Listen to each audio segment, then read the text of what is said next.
chào bạn, chào mừng bạn đến với kênh móc len của Dương Liệu Handmade. Clip này Liệu sẽ hướng dẫn cho bạn móc một mẫu lọ đựng bút hình chú gấu rất là cute, rất là đáng yêu nha. Mẫu này mình có cải tiến ở phần đáy lọ là mình có thêm một đường viền này. Khi là để chiếc lọ xuống nó rất là cứng cáp nè. Đó, các bạn thấy nó rất là cứng, nó không có bị nhão, bị mềm mặc dù mình móc bằng len nha. Rồi trên phần thành túi mình có đi một đường viền nữa rất là cứng. Khi mình bỏ bút hay bỏ những dụng cụ kim đan kim móc vào thì chiếc lọ của mình rất là cứng này, nó không có bị ngã, cũng không có bị sệ. Đó, rất là cưng. Rồi thì mình có hướng dẫn các bạn là phối hai màu cưng như thế này. Thì các bạn sẽ theo dõi video để chúng ta mà học hoàn thiện cái mẫu lọ đựng bút cute này nhé. Thì những loại len và kim chúng ta sử dụng hôm nay đó là mình hướng dẫn các bạn móc đó là len miêu bò các bạn nhé, sợi 50 cuộn 50g. Với một cái lọ đựng bút này thì chúng ta móc là chưa hết một cuộn đâu, mình còn dư lại chút xíu. Đó, các bạn sẽ chuẩn bị cho mình là một cuộn màu chủ đạo nè, một ít len màu trắng để chúng ta móc cái phần mũi, một ít len màu đen như thế này là để chúng ta thêu phần mũi nha, và hai con mắt dán trồng màu đen cỡ 8mm như thế này để chúng ta trang trí phần mắt nè. Rồi, và kim móc mình sử dụng hôm nay đó là kim 3.5. Mình sẽ móc màu chủ đạo này là màu lọ bút này là hai sợi chập cho nên mà mình sẽ móc kim 3.5 nha. Và cái phần tai và phần mũi này thì mình sẽ móc kim hai đầu cán nhựa, là mình sử dụng đầu nhỏ, đầu 4/0 là tương ứng với đầu móc là 2.5mm nha. Mình sử dụng một chiếc kéo, một cây kim khâu len nè, và một cái thước để chúng ta đo kích thước chiếc lọ nữa. Đó, rất là cưng nha. Rồi các bạn sẽ chuẩn bị len, kim móc và các dụng cụ để chúng ta vào học móc nha. Đầu tiên là các bạn sẽ lấy len để chúng ta móc cái đáy lọ trước, và chúng ta sẽ móc toàn bộ cái lọ này là bằng 2 sợi. Để các bạn sẽ lấy 2 sợi song song ra, chúng ta móc 2 sợi trước rồi các bạn bắt đầu mới móc tới phần trang trí nha. Rồi chúng ta bắt đầu vào móc nào. Đầu tiên các bạn sẽ lấy len và tạo cho mình một vòng tròn ma thuật. Rồi cho kim vào vòng tròn ma thuật. Chúng ta sẽ móc lên một mũi xích. Rồi mình sẽ đâm kim vào vòng tròn ma thuật này một mũi đơn nè. Rồi các bạn sẽ móc tổng là 7 mũi đơn vào trong vòng tròn ma thuật này nhé. 2 mũi, 3, 4,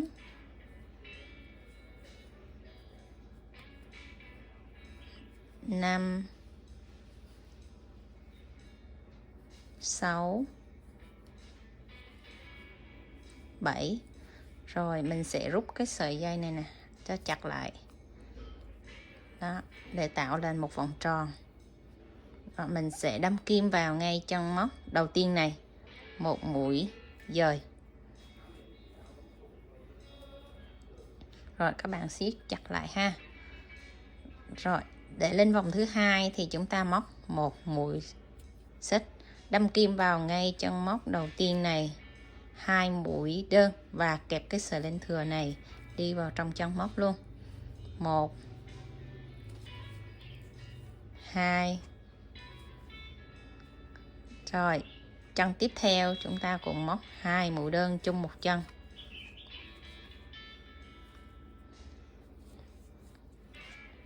Đó là các bạn sẽ móc tiếp theo như vậy nha. Đó, chúng ta sẽ có 7 chân móc, thì mỗi chân móc các bạn móc 2 mũi đơn là hết vòng này. Chúng ta sẽ có tổng là 14 chân móc nhé. Đến chân móc cuối thì mình cũng kết hàng bằng một mũi dời vào ngay chân móc đầu tiên này để chúng ta kết thúc hàng. Rồi bắt đầu mình lên hàng thứ ba, chúng ta cũng lên một xích, móc vào chân đầu tiên một mũi đơn, chân thứ hai 2 mũi đơn, chân thứ ba một mũi đơn, chân thứ tư 2 mũi đơn. Đó là ta có công thức ở hàng thứ ba là chúng ta sẽ móc là 1 chân 1, 1 chân 2, 1 chân 1, 1 chân 2. Đó, chúng ta sẽ móc đều như vậy cho đến hàng cuối cùng này luôn ha, cùng chung một công thức luôn các bạn.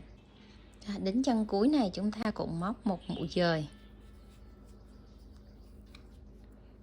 Rồi, mình đã xong hàng thứ ba ha. Bắt đầu lên hàng thứ tư chúng ta cũng lên một xích và đâm kim vào chân móc đầu tiên một mũi đơn, chân thứ hai một mũi đơn, chân thứ ba 2 mũi đơn,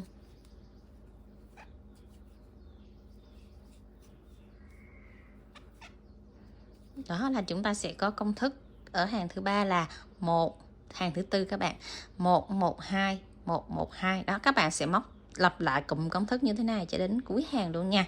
112 112. Đó, các bạn sẽ làm tương tự như vậy nhé. Đến chân móc cuối là chúng ta sẽ có 2 chân móc như thế này nha. Rồi mình cũng kết thúc hàng. Là chúng ta đã xong hàng thứ tư. Đến hàng thứ năm mình cũng lên một xích nè và đâm kim vào chân móc đầu tiên một mũi đơn. Hàng thứ năm này á thì nó sẽ tịnh tiến so với hàng thứ tư một mũi đơn, là chúng ta sẽ móc tiếp chân thứ hai một mũi đơn nè, chân thứ ba một mũi đơn, và chân thứ tư là cái chân mà mình đã thêm 2 ở hàng dưới này, đó là mình sẽ thêm 2 ở hàng trên, và chúng ta sẽ tăng mũi tịnh tiến như vậy đó các bạn. Rồi, hàng thứ năm chúng ta sẽ có cụm móc là 1 1 1 2. Đó, các bạn sẽ móc tương tự như vậy nha. 1 1 1 2. Đó, chúng ta sẽ có một cụm như vậy. Các bạn sẽ móc đều như vậy cho đến chân cuối này luôn. Rồi, đến chân cuối cùng này luôn luôn là chân móc 2 mũi nha các bạn, và mình kết thúc hàng nè. Đó là chúng ta được một cái phần đáy tròn như thế này, là chúng ta đã móc thành công cái phần đáy túi nha. Rồi bắt đầu chúng ta lên tới phần thành túi nè. Các bạn sẽ móc lên cho mình một xích. Rồi kết cấu của cái phần đáy và phần thân nó sẽ khác nhau, để cho nó tạo một cái điểm móc cho nó lên cái phần thành á, thì chúng ta sẽ móc một mép len ở hàng trong thôi, còn chừa một mép len ở hàng ngoài nha các bạn. Đây, các bạn sẽ móc một mũi đơn vào ngay chân móc đầu tiên này luôn nè, 2 mép len bên trong này. Đó, các bạn sẽ lấy len bên trong này, chúng ta móc mũi đơn. Đó, còn chừa mép len bên ngoài lại ha, để cho nó bắt đầu nó đứng cái phần lọ túi lên này các bạn ha. Rồi chân thứ hai mình cũng móc một mũi đơn. Đó, các bạn sẽ móc đều cho mình là mỗi chân móc một mũi đơn, nhưng mà chỉ móc ở kết cấu len phía bên trong này, còn cái mép len bên ngoài này chúng ta chừa lại nha. Đó, các bạn sẽ móc đều cho mình là mỗi chân móc một mũi đơn, không tăng mũi nữa. Và đến chân cuối này thì chúng ta cũng móc một mép luôn. Rồi mình sẽ kết thúc hàng bằng một mũi dời vào chân móc đầu tiên này. Chân móc đầu tiên này mũi dời thì chúng ta đi hết qua 2 sợi len luôn nha.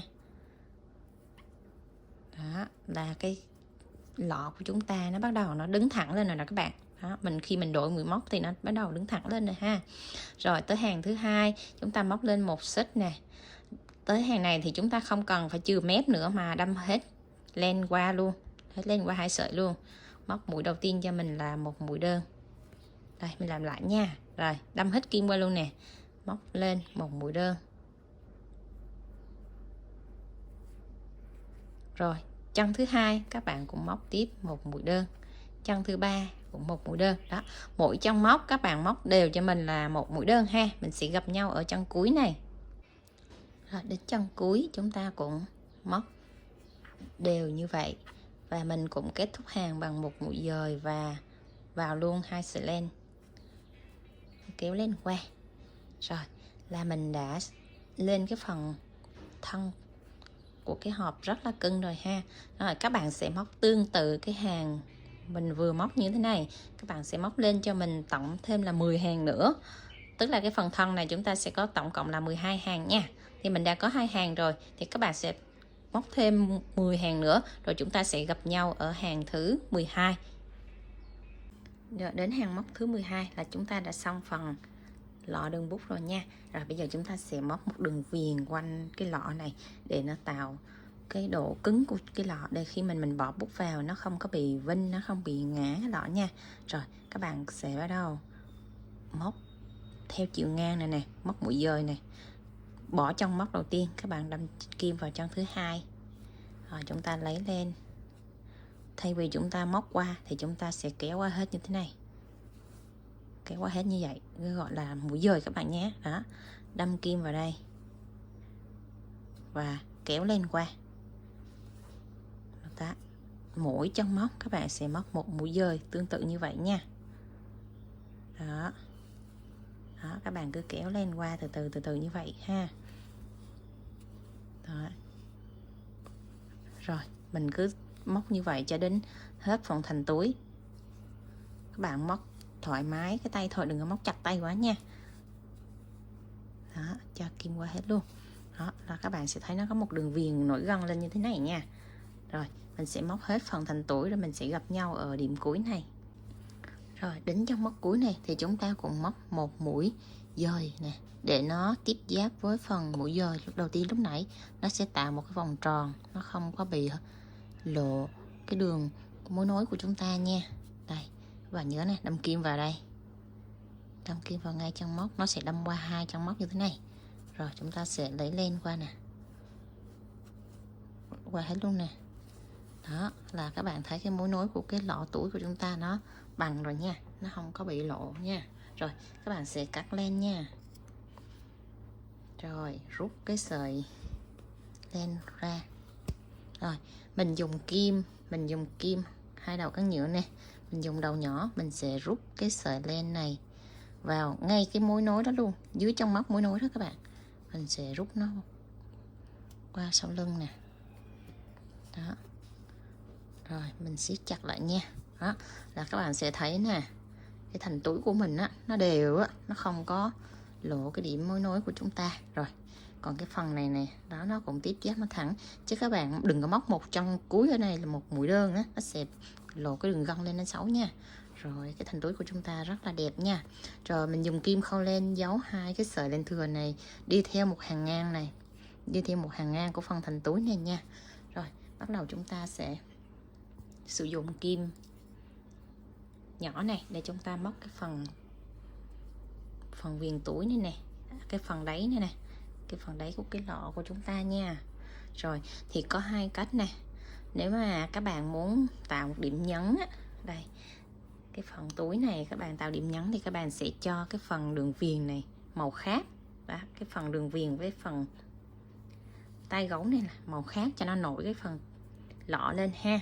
Còn cái màu này thì mình hướng dẫn là các bạn làm một màu, cho nên là các bạn sẽ dùng len này, các bạn sẽ viền cái phần lọ luôn ở dưới này. Đó, cái phần mà nó nổi đường gân lên này các bạn. Đó, các bạn sẽ viền trực tiếp vào cái đường gân này nha. Đầu tiên lấy cho mình một chân móc này, đâm kim vào một chân móc này. Rồi móc sợi len qua. Rồi móc lên cho mình hai mũi móc xích nè. 1 2. Rồi đâm kim vào chân móc kế bên, móc qua cho mình một mũi dời, Đây, cho hết len qua là ta được một mũi dời. Rồi từ mũi dời đó các bạn móc lên một mũi xích, móc lên một xích và đâm kim vào chân móc kế bên, cũng một mũi dời tiếp tục, móc lên và cho kim qua và móc lên một xích, để chúng ta tiếp tục móc ở chân móc tiếp nữa nha. Các bạn nhớ là bạn kẹp cái sợi len thừa này vào bên trong mũi móc luôn này, móc một xích và móc ở chân kế bên một mũi dời qua một xích, rồi móc một mũi dời tiếp tục, móc một xích. Đó, mỗi chân móc của chúng ta là nó sẽ có là một mũi dời một xích, một mũi dời một xích. Các bạn cứ móc đều như vậy cho đến hết phần cái lọ này, đến phần tiếp giáp cái phần chân cuối cùng này. Mình gặp nhau ở chân cuối, đến chân cuối cùng rồi thì mình cũng móc một mũi xích, rồi bắt đầu chúng ta móc một mũi dời qua cái chân móc đầu tiên ở bên này nè các bạn. Đó, móc một mũi dời qua chân móc này, rồi chúng ta sẽ kết len nha. Rồi, các bạn sẽ cắt len nè.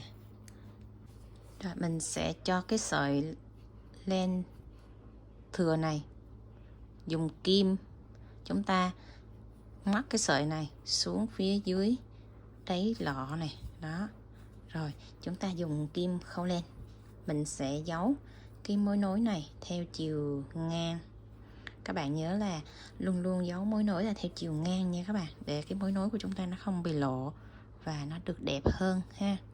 Rồi chúng ta sẽ giấu theo chiều ngang này, chiều ngang của cái lọ bút của chúng ta, cái đường mối nối mà lúc nãy chúng ta vừa móc đó.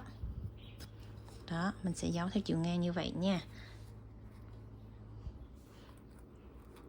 Rồi mình móc cái đường chân của cái lọ bút này để nó tạo một cái điểm nhấn của cái lọ bút, và nó còn có một cái độ chắc chắn khi chúng ta để cái lọ xuống nữa nè. Đó, nó cứng ha, các bạn thấy nó rất là cứng cáp nè. Rồi mình ví dụ để cây kim móc vào nè, đó, nó rất là vừa vặn, rất là cứng nha. Rồi bây giờ mình sẽ bắt đầu móc tới cái phần trang trí này. Đây, móc cái phần tay gấu trang trí nha. Rồi các bạn sẽ dùng kim nhỏ, kim đầu nhỏ, và chúng ta lấy sợi len màu xanh, chúng ta móc tay gấu trước nha. Đây, chúng ta dùng kim cỡ móc là 2.5. Rồi các bạn sẽ tạo cho mình một vòng tròn ma thuật. Rồi móc vào trong vòng tròn này. Đầu tiên là móc lên cho mình là 3 xích nữa nè, 1 2 3. Móc vào trong vòng tròn này 10 mũi kép. Mũi kép đầu tiên, mũi thứ hai, mũi 3. Rồi mình kéo cái sợi này 4 5 6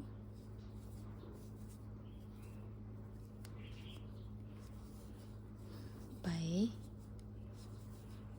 8 9 10.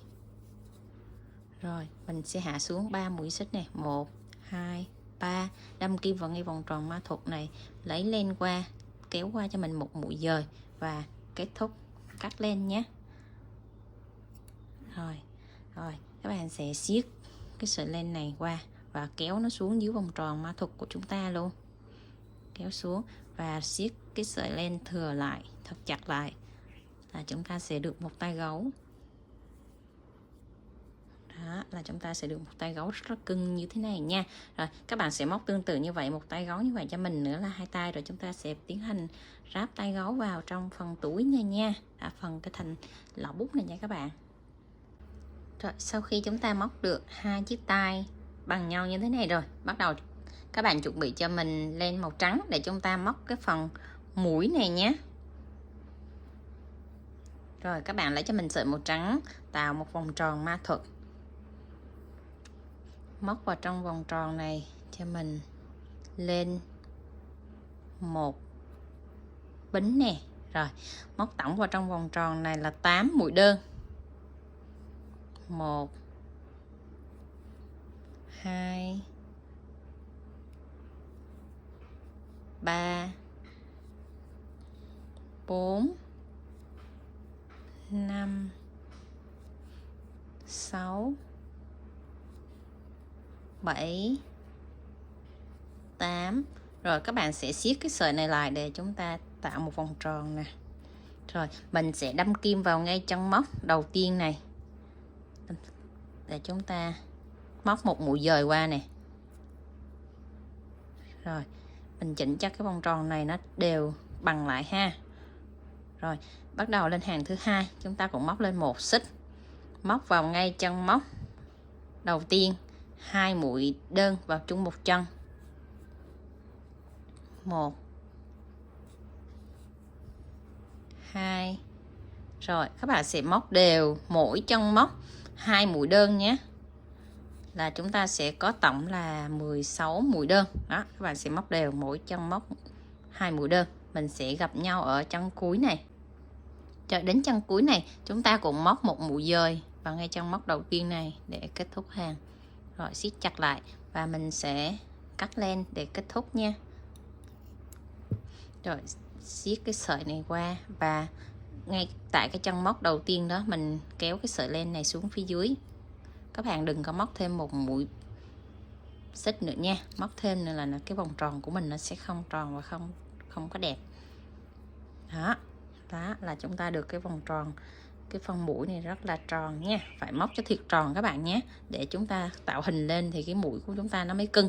Rồi các bạn sẽ dùng kim khâu len và lấy một đoạn len màu đen để chúng ta bắt đầu khâu cái phần mũi nè. Rồi các bạn sẽ cắt cho mình cái sợi len đen có chiều dài tầm 40 cm nhé. Rồi cái sợi len miêu bò này nó có kết cấu là 5 sợi xe lại với nhau. Khi mình thêu á là chúng ta chỉ cần lấy ra 2 sợi thôi, bỏ bớt đi 3 sợi nha. Đó, để chúng ta thêu cái phần mũi và phần miệng nhìn cho nó cưng, nó không có bị cộm lên nha. Đây, mình sẽ để cái phần mũi ra để chúng ta hình dung và chúng ta thêu cho nó đẹp nha. Rồi đầu tiên trước khi thêu mình sẽ nói sơ qua để các bạn thêu cho nó nhanh nha. Đầu tiên mình sẽ thêu cái phần miệng này trước nè. Đó, trước khi thêu mình phải định hình, nó có 4 điểm như thế này nha. Đó, 2 điểm này nó phải đối xứng nhau, nó bằng nhau, và cái điểm này với cái điểm mũi này nó phải bằng nhau nữa nè. Đó, mình xác định 4 điểm này rồi mình mới mới thêu nha, để cho thêu cho nó cân đối.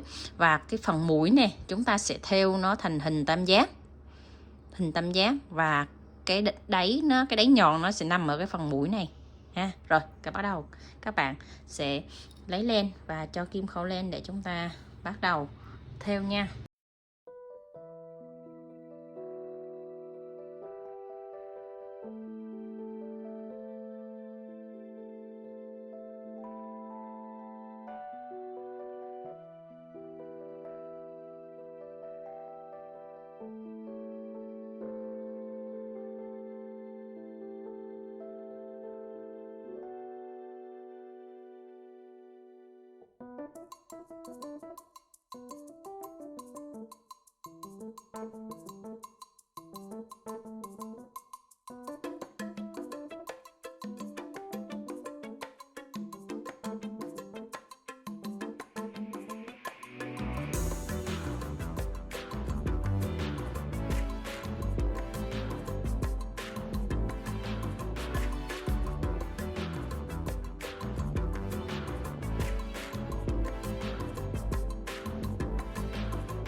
Rồi, và thế là chúng ta đã thêu xong cái phần mũi của mặt con gấu cưng như thế này rồi nha.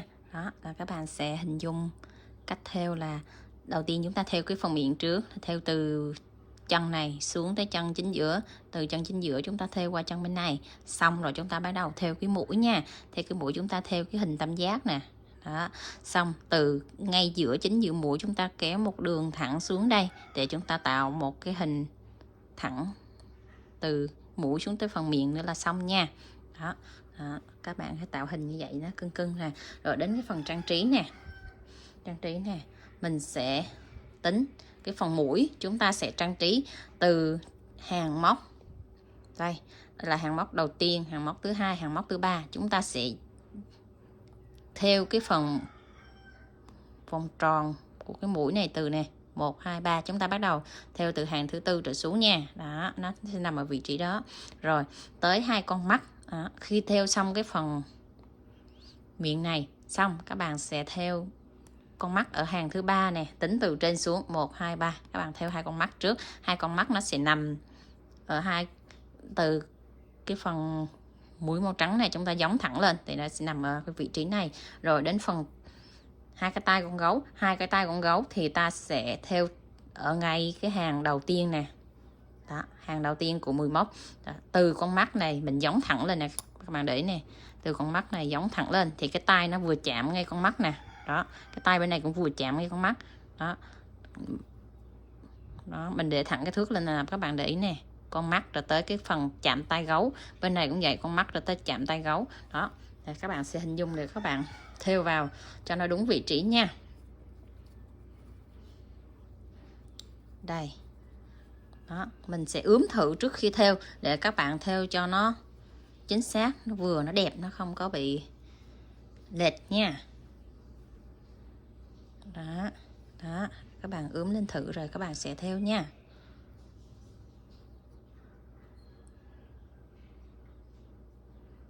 Rồi, các bạn thêu phần mũi trước. Rồi chúng ta sẽ bắt đầu dán tới 2 con mắt.